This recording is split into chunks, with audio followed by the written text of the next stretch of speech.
Is your safety being compromised by a massive loophole in our international travel policy? As concerns over global health stability reach a fever pitch, federal officials have just pulled the trigger on a major expansion of Ebola screening protocols that many are calling long overdue.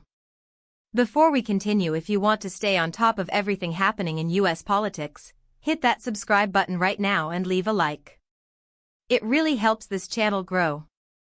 The reality of our current situation is that federal authorities have officially expanded the Ebola screening program for anyone entering the United States who has recently set foot in the Congo, South Sudan, or Uganda. This isn't just a minor policy adjustment, it's a systematic overhaul of how we handle incoming passengers from high-risk zones. The government is now funneling these travelers into a limited number of approved entry points, with a third U.S. airport added to the list this Wednesday. If you've been in any of these 3 countries within the last 21 days, the incubation period for the virus, you are now subject to rigorous, mandatory screening protocols designed to detect potential exposure before you can move freely across the country. But let's look at what this actually means on the ground.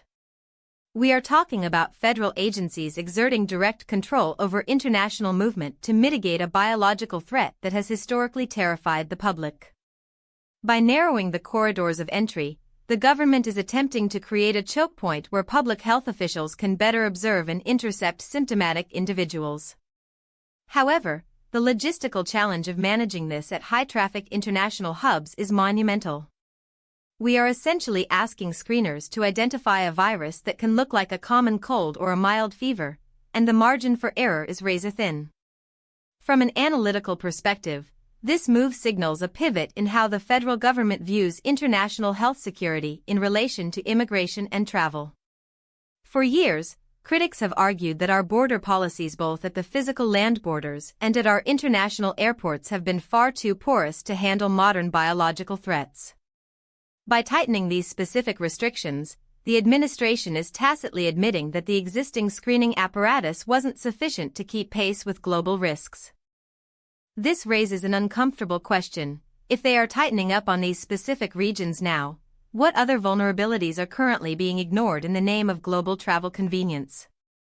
The economic impact here cannot be ignored either.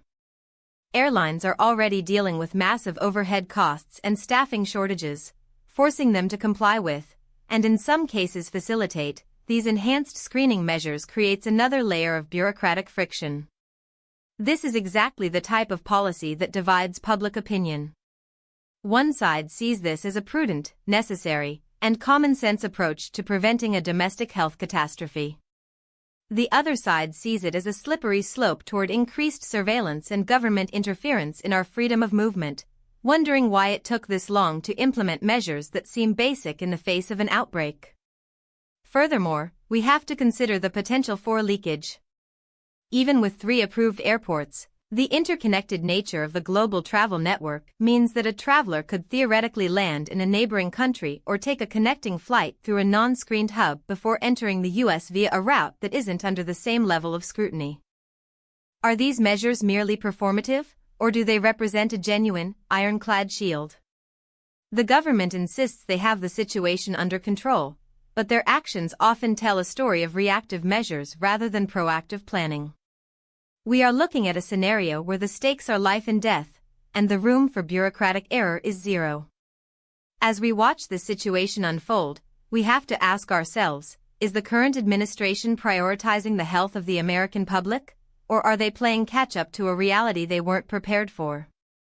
The federal response to these kinds of crises usually sets a precedent for how we will handle future global threats, and this latest move sets a very high bar for future transparency. So, what do you think about this? Is the government doing enough to keep us safe, or is this just another case of too little, too late?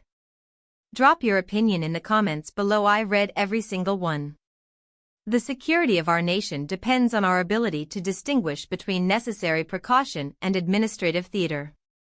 We will continue to track these developments as they emerge, providing you with the straight talk that the mainstream media refuses to cover.